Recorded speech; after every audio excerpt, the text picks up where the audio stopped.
di medan-medan perjuangan ini, di mana seorang Abraham Samad? Itu pertanyaan publik. Saya di mana saja. Yang jelas saya selalu berada di tempat yang dibutuhkan oleh sebuah kebenaran. Insya Allah ya? Insya Allah. Nggak pernah lari lah kita ini, Bung Refli. Oke.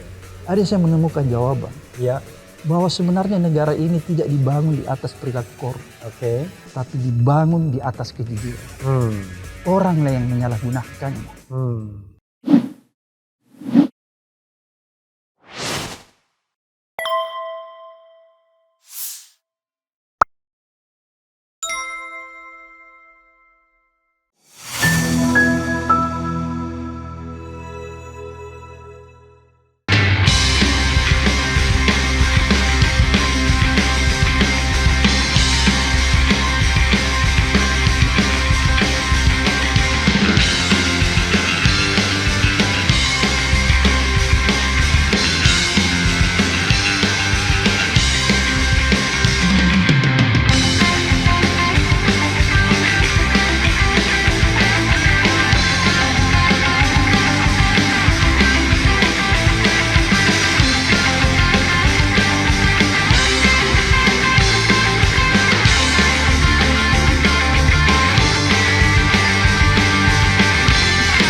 Di depan ini Daeng ada 3 perjuangan yang menuntut kita, bahkan jangan-jangan ada resikonya.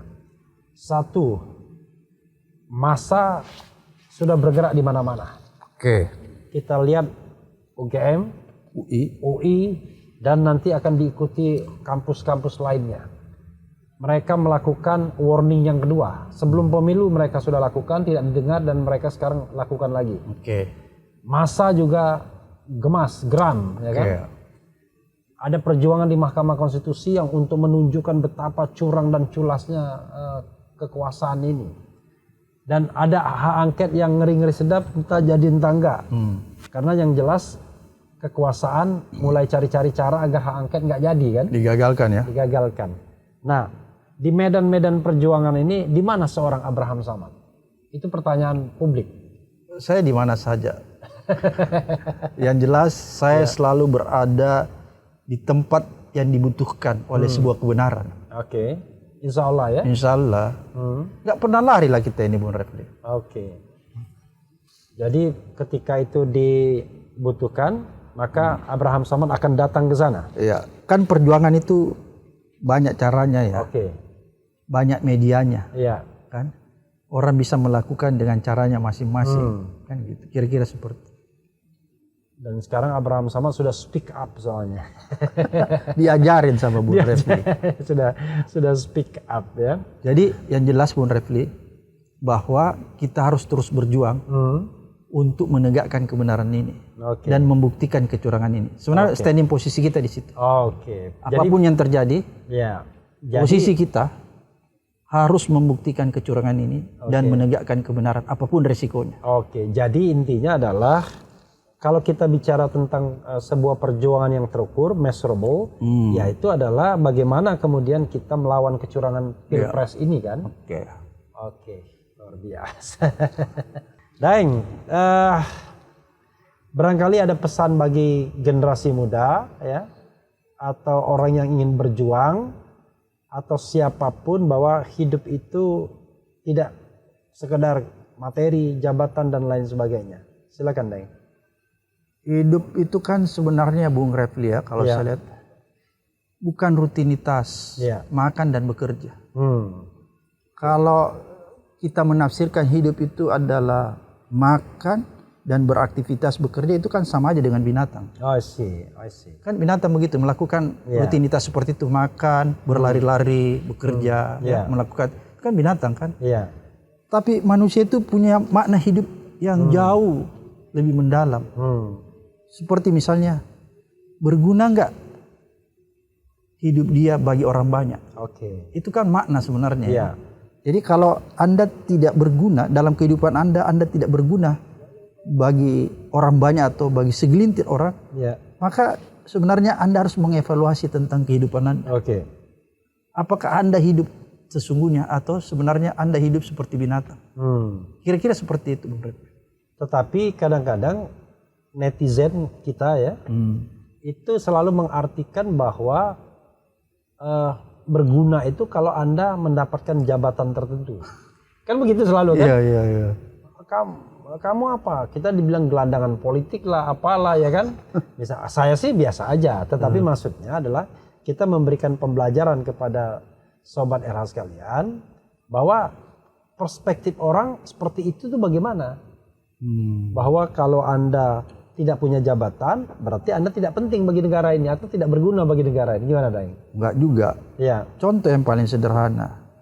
Refli menyampaikan informasi lewat podcast, lewat sahabat RH. Ya. Dan informasi yang disampaikan itu adalah informasi tentang sebuah kebenaran. Agar menuntun orang supaya orang nggak tersesat. Ya. Itu kan luar biasa. Ya. Itu berguna bagi banyak orang. Anda menuntun orang sehingga orang itu tidak tersesat. Apa itu bukan hal yang luar biasa? Ya bagi kita. Bagi netizen, Anda memprovokasi kata. Ya, kita bukan memprovokasi, kita menuntun orang agar orang nggak tersesat.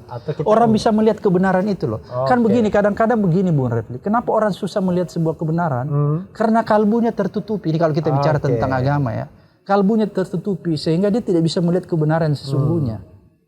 Oleh karena itulah butuh orang, butuh guide yang memandunya supaya dia bisa melihat kebenaran itu. Kira-kira seperti itu. Tapi memang ya setiap tindakan itu selalu bisa dilihat dari perspektif positif dan perspektif negatifnya ya. Yang paling penting jujur kita ya. Itu yang utama sebenarnya. Integrity ya. Integrity. Jadi integritas kita tetap jaga. Luar biasa Daeng ya. Mudah-mudahan Abraham Samad tetap istiqomah di jalur siratal mustaqim. Ya, ihdinas siratal mustaqim ya. Dan tetap akan menjadi warna bagi masa depan Indonesia ke depan. Amin. Amin ya rabbal alamin. Daeng, a closing statement Daeng. Mungkin bagi anak-anak muda dan kita semua mungkin perlu kita renungkan menurut ya. Saya tadi dalam perjalanan saya tiba-tiba berpikir, kenapa negara ini menjadi rusak? Apakah negara ini memang dibangun di atas perilaku korup? Tiba-tiba saya berpikiran begitu tadi sampai di depan rumahnya Bung Ref. Ada saya menemukan jawaban. Ya. Bahwa sebenarnya negara ini tidak dibangun di atas perilaku korup. Tapi dibangun di atas kejujuran. Oranglah yang menyalahgunakannya. Itu kira-kira. Luar biasa ya. Jadi negara ini tidak dibangun di atas perilaku korup, tapi dibangun di atas kejujuran. Karena itu kita harus yakin bahwa suatu saat yang korup itu akan tumbang. Dan kita harus yakin bahwa kebenaran pasti akan memenangkan. Dan negara akan baldatun thayyibatun pada saatnya. Insyaallah. Ya, sahabat sekalian, itu tadi dengan Abraham Samad, luar biasa ya. Saya dan Abraham Samad sudah berjanji tidak akan ikut dalam pemerintahan yang curang kalau seandainya memang dimenangkan. Tapi mudah-mudahan yang menang tetap kejujuran karena negara ini dibangun di atas kejujuran bukan korupsi. Wassalamualaikum warahmatullahi wabarakatuh. Waalaikumsalam warahmatullahi wabarakatuh.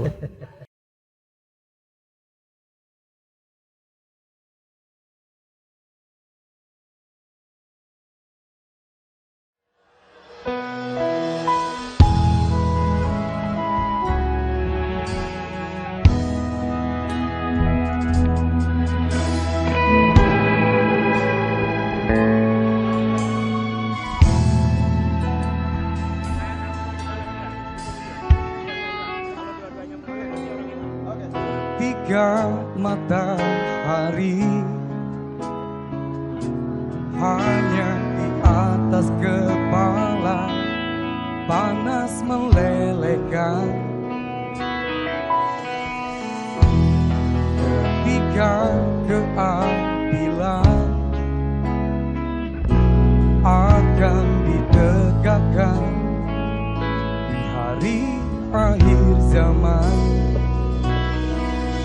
Padang yang luas tak ada naungan, tapi engkau pemimpin adil.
umat manusia.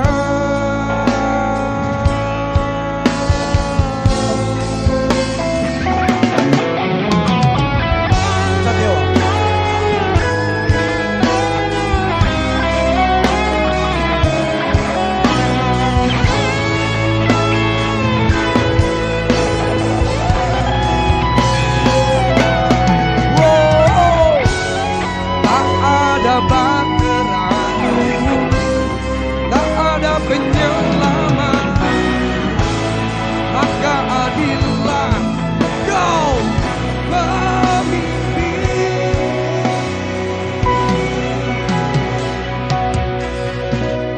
Engkau khalifah dari khalifah, kau dinaungi, kau diselamatkan. Tapi engkau khalifah dari khalifah, kau dinaungi, kau dirahmati.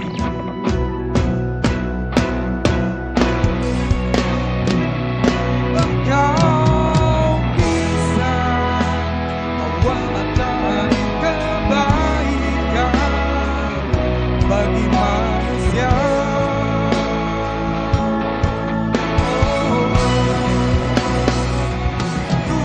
Kuasa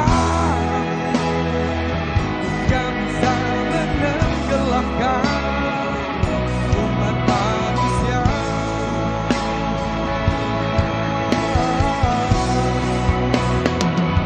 Engkau bisa membawa matahari kebaikan bagi manusia.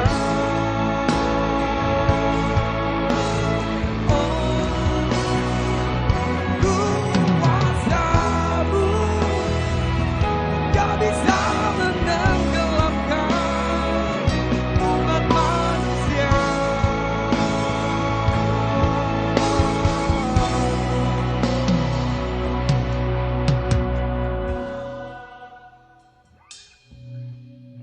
Tapi engkau khalifah dari khalifah, kau dinaungi, kau diselamatkan.